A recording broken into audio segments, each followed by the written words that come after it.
What do you do when you feel like God is absent? When you feel like God has withdrawn his hand from some significant area of your life? That's exactly how Asaph, the author of Psalm 74, felt after Jerusalem had been overtaken by the Babylonians and the temple had been destroyed and life was in disarray.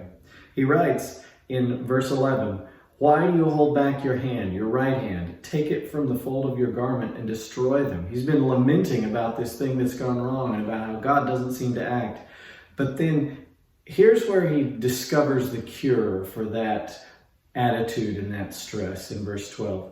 Yet God my King is from of old, working salvation in the midst of the earth. You divided the sea by your might. You broke the heads of the sea monsters on the waters. He remembers that God is king, and he remembers all the great things that God has done in the past. It's a wonderful psalm and a wonderful section of the psalm to read.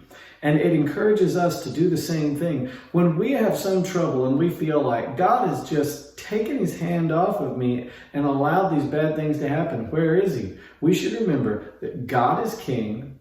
And then we should remember the great deeds that God has done, both in our life personally and in the lives of his people over the centuries. God has done so many things that it is evident to us when we think about it that God is not powerless. So that leads us to the conclusion that if he is leading us through a dark time, through a difficult time, it is because he has chosen to allow that to happen, because he has a purpose for it in our life, in building our character, in building our faith, in molding us into more holy people.